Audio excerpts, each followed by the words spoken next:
जय श्री श्याम भक्तों। माघ मास का पावन महीना चल रहा है। इस पावन महीने में हम कुछ भी दान पुण्य कथा भजन श्रवण स्नान भी कर लेते हैं तो भी हमारे जीवन में करोड़ों करोड़ों गुना शुभता फल की प्राप्ति होती है। अब बस आज का दिन ही रह गया है। आज के दिन अगर आपने अभी तक आपने स्नान दान या फिर कथा का स्मरण नहीं किया है तो आप आज भी कर सकते हैं। आज के दिन आप एक जो कथा है उसे आप ध्यान से सुने और फिर जो भी कुछ आपके हाथ से हो सके उसे दान कर सकते हैं। जैसे गऊओं को हरा चारा खिलाना और किसी जरूरतमंद को आप कोई सामान दे सकते हैं या फिर आपकी जो सामर्थ है वो आप कर सकते हैं, लेकिन करें जरूर क्योंकि माघ के महीने का आखिरी दिन है। इस दिन हम तनिक मात्र भी दान कर लेते हैं। जैसे हम किसी को अच्छी बात का भी अगर सलाह दे देते हैं, अच्छी सलाह दे देते हैं, वो भी दान में ही आती है। तो उसमें भी जो है हमें करोड़ों करोड़ों गुना शुभता फल की प्राप्ति होती है। आज माघ मास के 28वां अध्याय का स्मरण करेंगे जो भगवान विष्णु जी को अति प्रिय होती है, भगवान शंकर जी को अति प्रिय होती है। बोले विष्णु भगवान की जय। श्री कृष्ण गोविंद हरे मुरारी, हे नाथ नारायण वासुदेवा।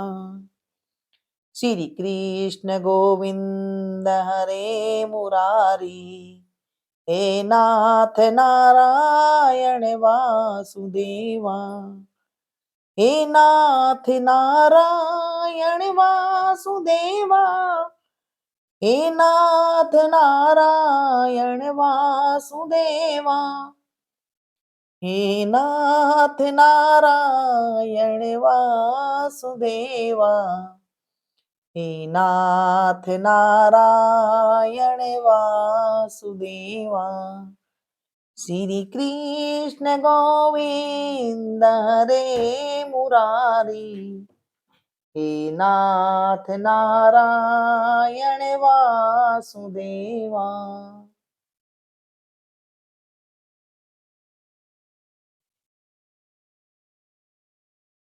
बोलिए विष्णु भगवान की जय। वशिष्ठ जी कहने लगे कि हे राजा दिलीप, बहुत से जन समूह सहित अच्छोद सरोवर में स्नान करके सुख पूर्वक मोक्ष को प्राप्त हो गए।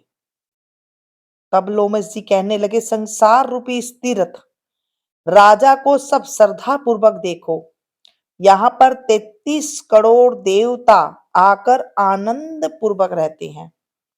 यह अक्षय वट है जिनकी जड़ें पाताल तक गई है और मार्कंडेय ऋषि प्रलय के समय जिन भगवान इसी अक्षस वट का आश्रय लेते हैं, यही शिवजी की प्रिय भगवती भागीरथी है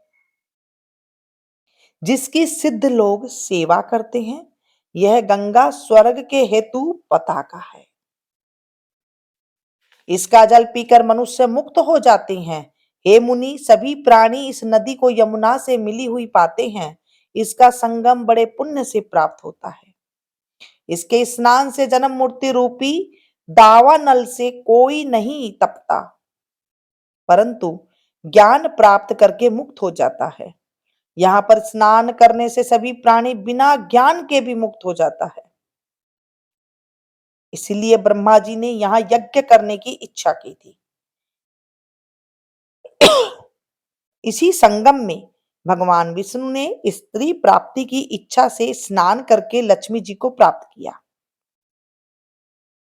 यहाँ पर त्रिशूलधारी शिव जी ने त्रिपर दैत्य को मारा था और प्राचीन काल में उर्वशी स्वर्ग से गिरी थी तथा स्वर्ग पाने की इच्छा से यहाँ पर ही उसके स्नान करने से नहुस कुल के राजा ययाति ने वंशधर पुत्र प्राप्त किया था। यहाँ पर इंद्र ने प्राचीन काल में धन की इच्छा से स्नान किया था और माया से कुबेर के सब धन को प्राप्त किया था। प्राचीन काल में नारायण तथा नर ने हजारों वर्ष तक प्रयाग में निराहार रहकर उत्तम धर्म किया था। यहाँ पर जेगा सव्य सन्यासी ने महादेव जी जैसी शक्ति वाले से विजय पाई थी तथा अणिमा आदि योग के अति दुर्लभ ऐश्वर्य प्राप्त किए थे। इसी क्षेत्र में तपस्या करके श्री भरद्वाज सप्त ऋषियों में सम्मिलित हुए थे। जिन्होंने भी यहाँ पर स्नान किया सबको स्वर्ग की प्राप्ति हुई थी। इसीलिए हमारे विचार से तुम त्रिवेणी में स्नान करो। इस स्नान से पहले किए हुए तुम्हारे सब पाप नाश हो जाएंगे और संपूर्ण वैभवों को प्राप्त हो जाओगे। ऋषि के इस प्रकार के सत्य वचन सुनकर सभी त्रिवेणी में स्नान करने लग गए और उसी स्नान करने से सबकी पिशाचता नष्ट हो गई। साप से विमुक्त होकर उन्होंने अपना शरीर धारण कर लिया। वेद निधि ने अपनी संतान को देखकर प्रसन्नचित होकर लोमस जी को संतुष्ट किया और कहा कि आपके अनुग्रह से ही श्राप से विमुक्त हुए। अब आप इन बालकों के योग्य धर्म को कहिए। लोमस जी ने कहा कि इस युवा कुमार ने वेदों का अध्ययन समाप्त कर लिया है, इसलिए इन कन्याओं के प्रीति पूर्वक कर कमलों को ग्रहण करें। तब लोमस ऋषि जी तथा कमलों को ग्रहण करें। तब लोमस जी तथा अपने पिताजी की आज्ञा से इस ब्रह्मचारी ने पांचों कन्याओं से विवाह किया। इन कन्याओं के सब मनोरथ पूर्ण हुए।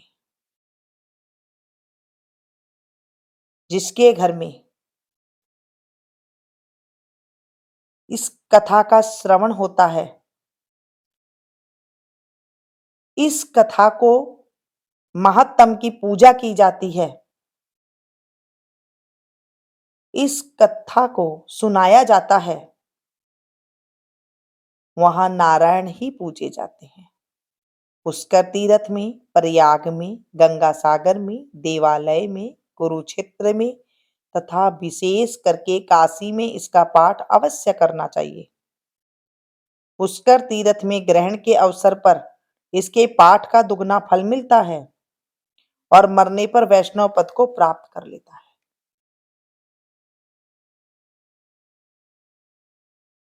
बोले विष्णु भगवान की जय। ओढ़े चुनरिया में तो गई सतसंग में, ओढ़े चुनरिया में तो गई सतसंग में।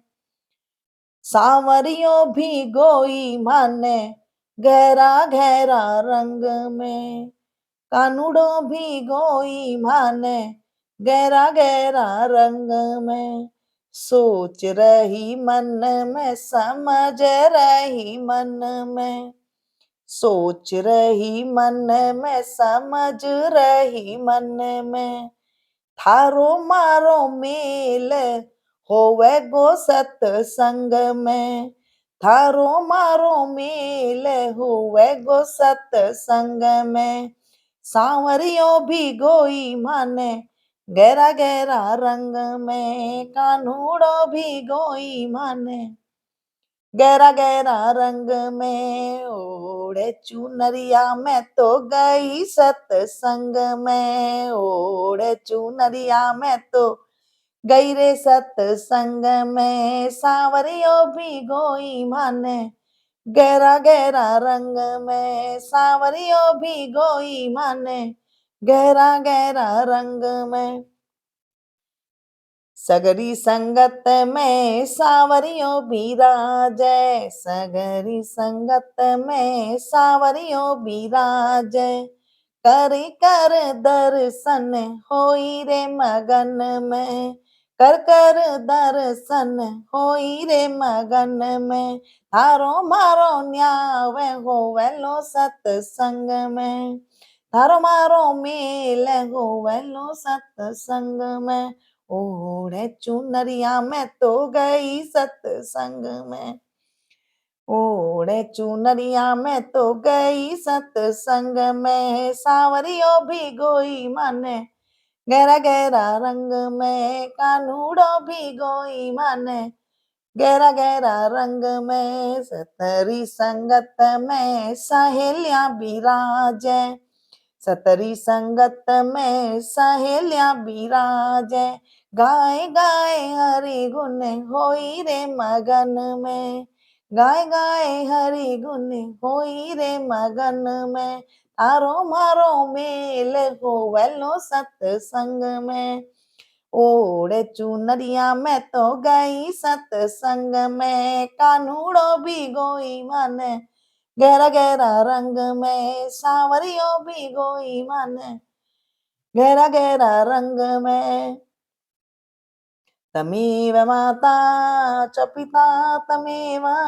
तमेव बंधु च सखा तमेव, तमेव विद्या द्रविणं तमेव, तमेव सर्वं मम देव देव, पापं पापकर्मं पापात्मा पापसम्भवो, त्राहिमां परितनातो सर्वपापो हरो हरो, त्राहिमां परितनातो सर्वपापो हरो हरो, त्राहिमां परितनातो सर्वपापो हरो हरो, सांब सदा शिवाय नमः। मंगलम भगवान विष्णु मंगलम गरुड़ध्वज मंगल पुंडरीकाक्ष मंगलाय तनो हरि। हे प्रभु, हमने 1 महीना आपकी कथा का स्मरण किया।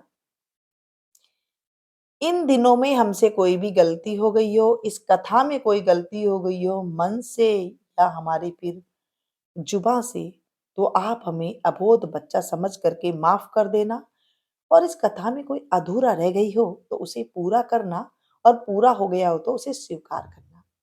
हे मेरे प्रभु, हे मेरे दीनानाथ, हे मेरे सांवरिया, हे मेरे गोपाल, हे मेरे कन्हैया,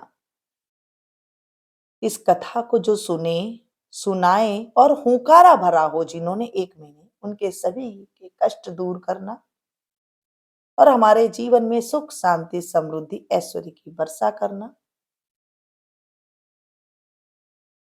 बोले विष्णु भगवान की जय।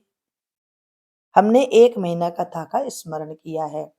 1 महीना कथा के बाद जो भी आपने 1-1 रुपया का सिक्का आपने 30 दिन तक इकट्ठा किया था, आप इन सिक्कों को इकट्ठा करके आप किसी ज़रूरतमंद को दे सकते हैं, या किसी गरीब कन्या की विवाह हो वहाँ पर दे सकते हैं। ये पैसे उठा करके आप रख लीजिए, कहीं पर बाहर नहीं जा सकती हैं, आपकी कोई प्रॉब्लम है तो आप जब कभी बाहर जाएँ तो इन पैसों को आप इस तरह से इस्तेमाल करें। किसी को ज़रूरतमंद को कोई चीज़ लेकर के दे सकते हैं, जैसे कोई भूखा है तो उसे कोई सामान लेकर उसे दे दें। गौशाला है तो वहाँ पर आप कुछ गुड़ वगैरह डलवा दें, इस तरह से आप कर सकते हैं। और अगर क आपने 1 महीना नहीं किया है और आप आज के दिन भी आप कर सकती हैं, मतलब लास्ट का दिन है तो आज पूर्णमासी के दिन हम कर सकते हैं। इस दिन आप कुछ फ्रूट वगैरह दे सकते हैं, कुछ जो है आप अन्न वगैरह का दान दे सकते हैं, जैसे हम सीधा निकालते हैं उस तरह से कुछ दे सकते हैं, यानी कि कुछ भी आप दान दीजिए, वो दे सकती हैं। जब 1 महीना की कथा सुनिए तो आप कोई कंबल है, खड़ाऊ है, जूते हैं, चप्पल है, आप वो भी दान कर सकते हैं। मतलब सर्दी का मौसम है तो आप इस मौसम में जो सर्दी में लगते हैं कपड़े उस तरह के भी आप दान दे सकते हैं, नहीं तो आप सिर्फ़ एक साड़ी के ऊपर आप जो है जो सुहाग का सामान होता है वो रख के भी आप दे सकते हैं, यानी कुछ भी हम दान कर सकती हैं। नहीं तो आप एक परोसा बना करके, जैसे घर में आप कोई खाना बनाते हैं तो एक थाली निकाल करके आप पंडित जी को भी दे सकते हैं। जो भी आपको अच्छा लगे उसमें से आप ज़रूर कुछ ना कुछ करें, क्योंकि ये माघ मास की पूर्णिमा तिथि है, और इस पूर्णिमा तिथि को मैं नहीं चाहती कि जो मेरी सब्सक्राइबर फैमिली है वो ऐसे ही रह जाए। कुछ ना कुछ ज़रूर दान करें। कुछ भी नहीं है, आप ₹10 का पैकेट कुत्ते को भी डाल सकते हैं, कुछ लेकर के किसी को भी दे दीजिए, मतलब देना ज़रूरी है, उसका हमें करोड़ों-करोड़ों गुना शुभता फल की प्राप्ति होती है, यानी कि ना मिटने वाला जो होता है ना, ऐसे हमारे अच्छे कर्म होते हैं। मिलती हूँ फिर से एक नई वीडियो में नई जानकारी के साथ, तब तक आप लोग देखते रहिए मेनू